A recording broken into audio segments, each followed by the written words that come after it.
Assalamualaikum warahmatullahi wabarakatuh.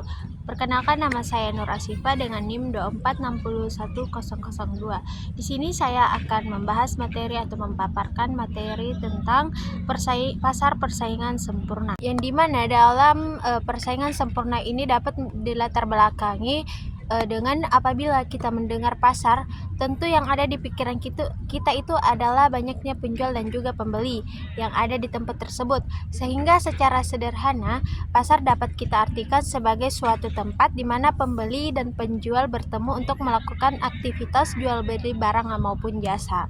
Nah, sedangkan pasar menurut istilah ekonomi dapat dijelaskan bahwa pasar merupakan suatu tempat bertemunya baik penjual maupun pembeli guna melakukan transaksi pembelian dan penjualan barang dan jasa, sehingga nanti dapat tercipta harga keseimbangan sebagai harga yang berlaku di pasar saat itu, dan juga dapat menetapkan jumlah yang nantinya akan diperdagangkan. Baik, sekarang kita masuk ke dalam bagian A, yaitu konsep dasar pasar, yang dimana itu terdapat pengertian dari pasar persaingan sempurna. Jadi pasar persaingan sempurna adalah model pasar yang paling klasik dan paling sering digunakan dalam analisis ilmu ekonomi. Biasanya model ini telah dianggap sebagai teori dan secara luas digunakan untuk meramalkan suatu keadaan ekonomi yang telah terjadi. Nah, dengan model ini telah mulai dibahas sejak era Adam Smith, yang dimana dalam bukunya The Will of Nation, yang dimana juga dalam bukunya itu membahas tentang mathematical physics pada tahun 1881, yang merupakan orang pertama yang mencoba atau menentukan definisi persaingan pasar sempurna secara sistematis dan jelas.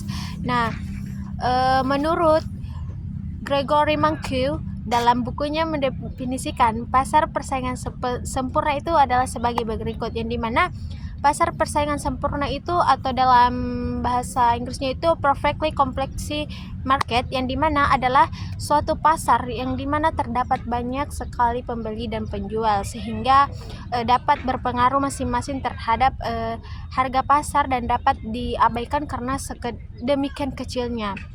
Nah, dalam persaingan sempurna itu terdapat industri yang dimana terdapat banyak penjual dan pembeli. Jadi setiap penjual dan pembeli itu tidak dapat mempengaruhi keadaan pasar pada bentuk ciri-cirinya. Yang dimana adapun ciri-cirinya yaitu yang pertama, perusahaan adalah pengambil harga. Yang dimana pengambil harga itu berarti perusahaan yang ada dalam pasar itu tidak dapat menentukan atau mengubah harga yang ada di pasar. Terus yang kedua itu ada pada setiap perusahaan itu mudah keluar atau masuk pasar sekiranya itu perusahaan mengalami kerugian yang ingin meninggalkan industri tersebut. Nah, yang dimana ia dapat dengan mudah untuk keluar dari pasar. Nah, sebaliknya juga jika ada produsen yang ingin masuk ke dalam industri, produsen itu biasanya dapat dengan mudah untuk melakukan kegiatan yang diinginkannya atau sesuai dengan keinginannya lah. Terus kita melangkah ke bagian kedua, yaitu klasifikasi bentuk-bentuk pasar, yang dimana klasifikasi bentuk-bentuk pasar itu terdapat struktur pasar yang dapat diklarifikasikan berdasarkan beberapa kriteria, yaitu seperti jumlah penjual dan pembeli, jenis produk yang diperdagangkan, tingkat informasi, dan hambatan untuk masuk keluar pasar. Namun secara umum itu pasar dapat diklasifikasikan menjadi beberapa bagian, yaitu yang pertama itu ada pada persaingan sempurna atau perfect competition, yang dimana dicirikan oleh banyak penjual dan pembeli. Terus produknya itu bersifat homogen, terus informasinya itu bersifat sempurna dan tidak ada hambatan masuk ataupun keluar. Terus yang kedua itu ada pasar monopoli, yang dimana dalam pasar monopoli ini dicirikan oleh satu penjual yang mendominasi pada pasar tanpa barang substitusi yang dekat. Terus yang ketiga itu ada pasar oligopoli, yang dimana dicirikan oleh beberapa penjual besar yang saling bergantung dalam pengambilan keputusan harga maupun output. Terus yang keempat itu ada namanya pasar monopolistik atau monopolistic competition, yang dimana dicirikan oleh banyak penjual, terus produknya itu terdiferensiasi atau mirip tapi tidak begitu identik. dan relatif mudah masuk atau keluar pasar. Kemudian kita masuk ke bagian ketiga, yaitu perbandingan singkat dengan bentuk pasar lain seperti monopoli, oligopoli, dan monopolistik. Yang dimana dari pasar monopoli sendiri itu adalah monopoli berdasarkan undang-undang anti monopoli adalah suatu pengawasan atas produksi dan atau pemasaran barang atau mungkin penggunaan jasa tertentu oleh satu pelaku usaha ataupun maupun kelompok pelaku usaha. Yang dimana istilah monopoli itu berasal dari bahasa Yunani, yakni monos polein, yang berarti menjual sendirian. Oleh sebab itu para ahli berpendapat bahwa monopoli terjadi bila output seluruh industri diproduksi dan dijual oleh satu perusahaan saja. Sebagai penjual tunggal, maka ia memiliki kekuatan untuk mengatur harga atau price maker. Yang dimana contohnya itu seperti dari perusahaan-perusahaan monopoli yang ada di Indonesia itu seperti PLN, PAM, dan Telkom. Terus yang kedua itu ada pasar oligopoli. Pasar oligopoli itu adalah pasar yang terdiri dari beberapa produsen yang bisa menghasilkan seluruh atau sebagian besar dari proses output di pasar. Pasar oligopoli itu terdiri dari beberapa perusahaan yang mempunyai ukuran dan model yang relatif besar, beserta yang dihasilkan bersifat berbeda corak seperti produksi mobil atau barang berupa seperti perusahaan perminyakan. Untuk lebih rinci dari ciri-ciri pasar ini, yakni yang pertama itu adalah untuk menghasilkan barang standar atau berbeda corak.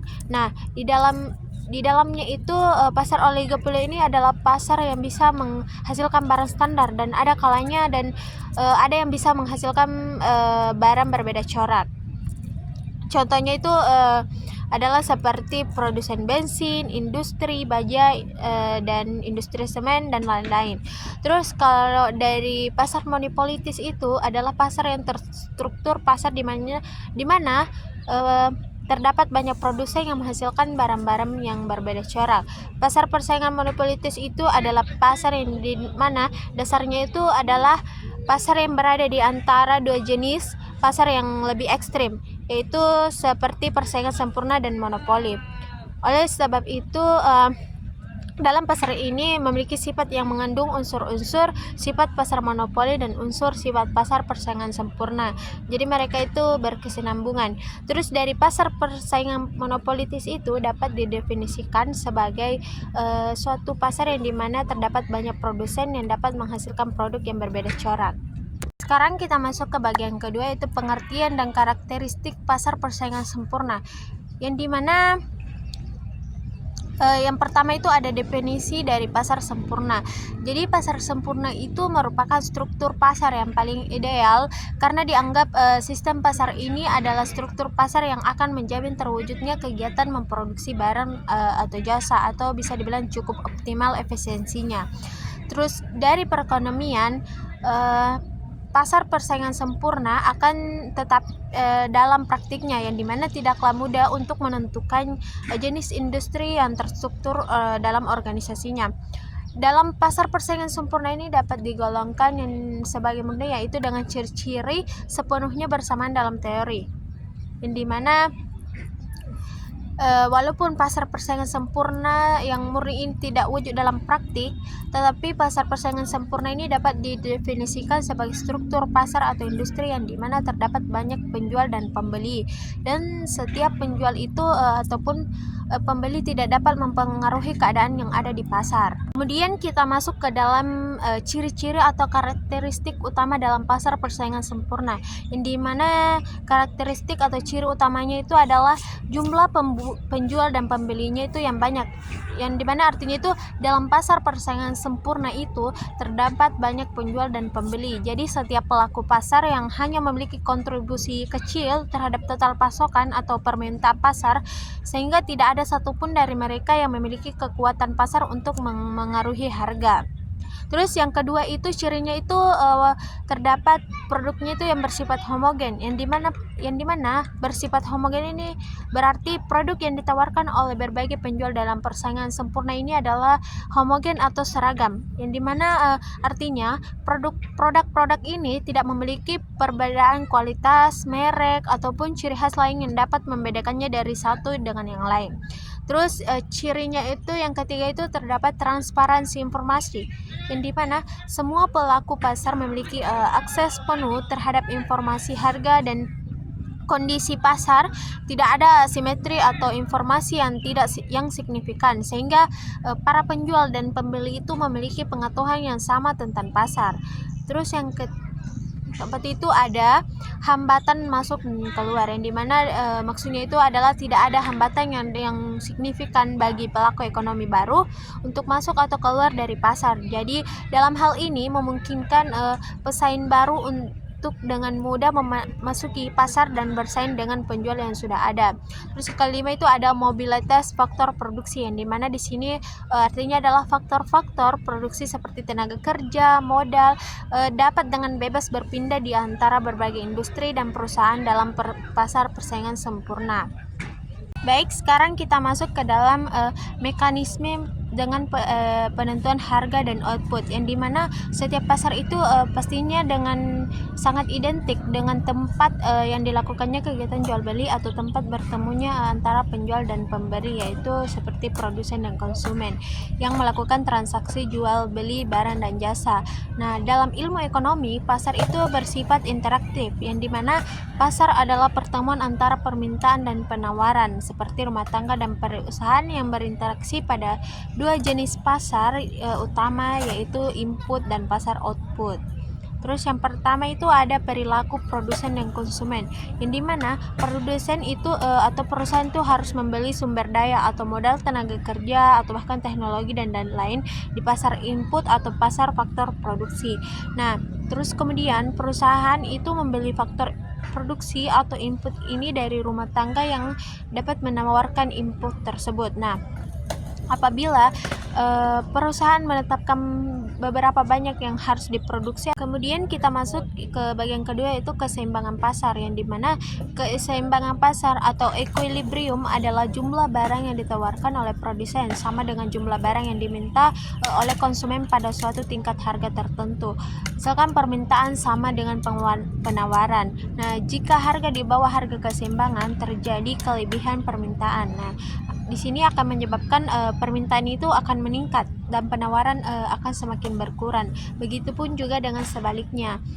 Jika harga melebihi harga keseimbangan, maka yang terjadi itu akan terjadi kelebihan terhadap penawaran. Nah, jumlah penawaran ini akan meningkat dan jumlah permintaan itu akan menurun.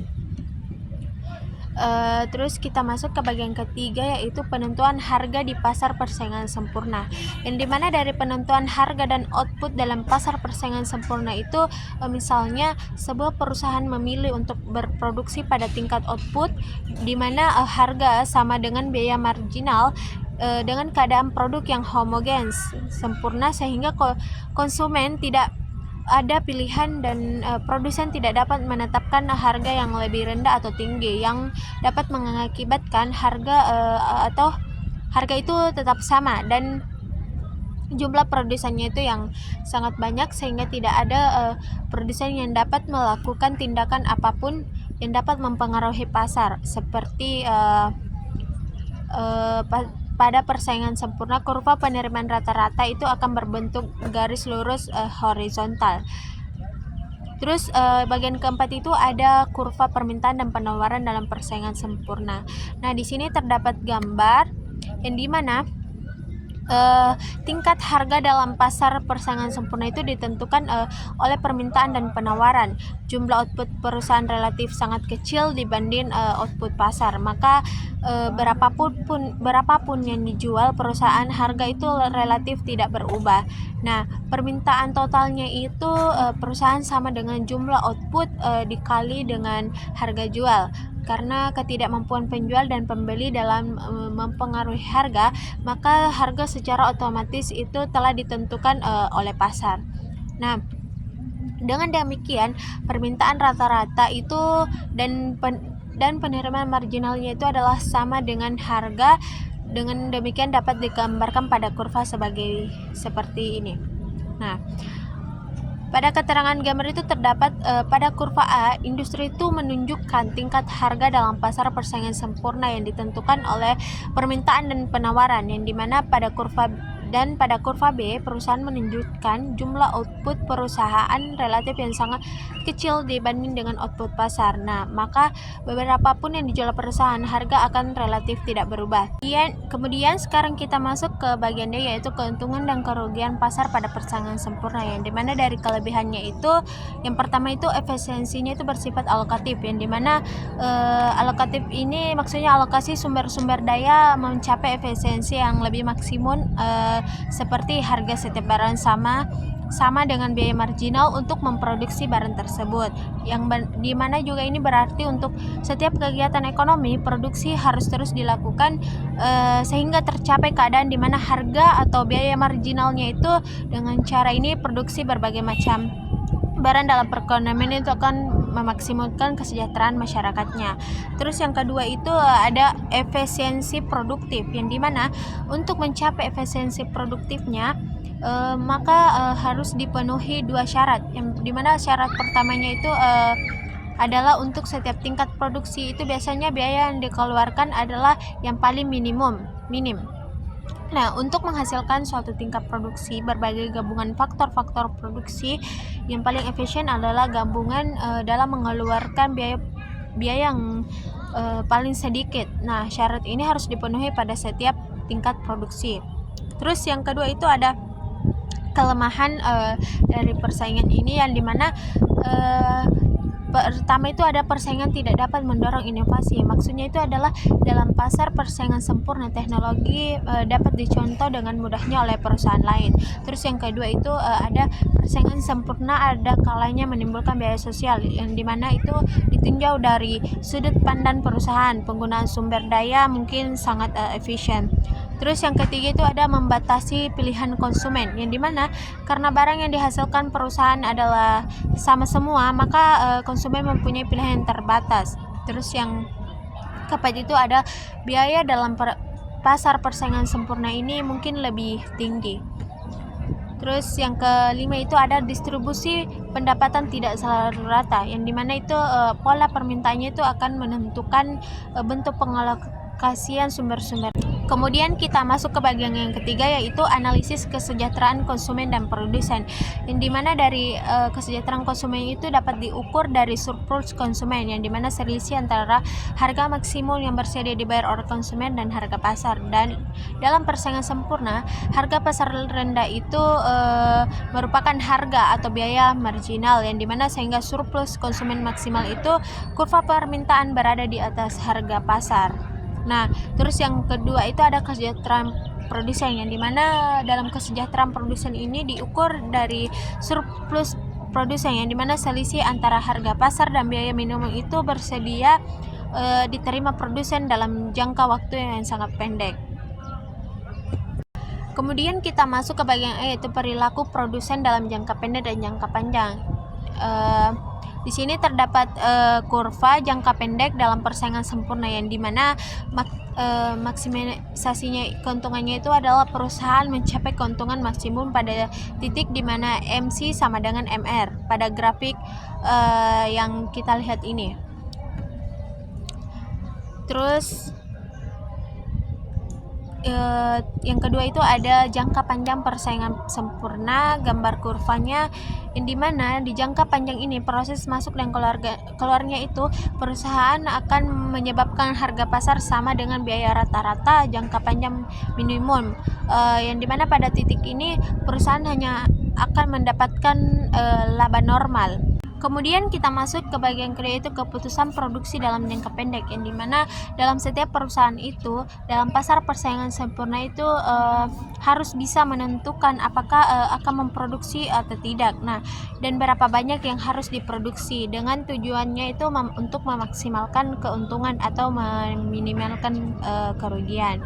Nah, dalam hal ini ada beberapa hal yang perlu dipertimbangkan. Yang pertama itu ada hubungan antara harga, pendapatan yang dimana dan biaya. Yang dimana dalam pasar persaingan sempurna itu harga adalah konstan dan sama dengan pendapatan marginal dan pendapatan rata-rata. Jadi untuk memaksimalkan keuntungannya, perusahaan akan memproduksi sampai MR sama dengan MC atau pendapatan marginalnya itu sama dengan biaya marginal. Nah, yang kedua itu ada kemungkinan kondisi yang dihadapi perusahaan, yang dimana laba atau keuntungan itu sama dengan P lebih kurang dari ATC, yang dimana harga lebih dari biaya total rata-rata.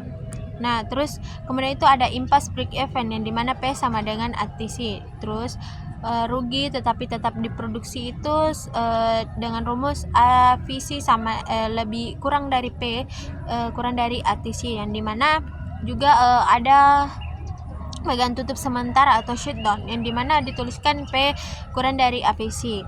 Kemudian kita masuk ke bagian yang ketiga, yaitu penyesuaian pasar dalam jangka panjang, yang dimana dalam persaingan sempurna itu penyesuaian pasar dalam jangka panjang terjadi karena perusahaan bisa bebas masuk atau keluar pasar. Tujuan utamanya itu adalah untuk menuju keseimbangan panjang, yang dimana juga sama dengan perusahaan hanya memperoleh laba normal atau tidak untung dan rugi. Kemudian kita masuk ke bagian yang ke-6, yaitu relevansi dan aplikasi pada persaingan sempurna. Yang pertama itu ada contoh nyata atau dekat dengan teori, misalnya pasar hasil pertanian. Jadi secara teori pada persaingan sempurna itu sulit ditemukan dalam praktik nyata, namun beberapa pasar itu dapat mendekati karakteristiknya, seperti juga pada pasar beras, jagung atau cabai. Jadi yang dimana banyak penjual dan pembeli, terus sifatnya bersifat homogen, informasi harganya juga tersedia luas, dan pasar valuta asing atau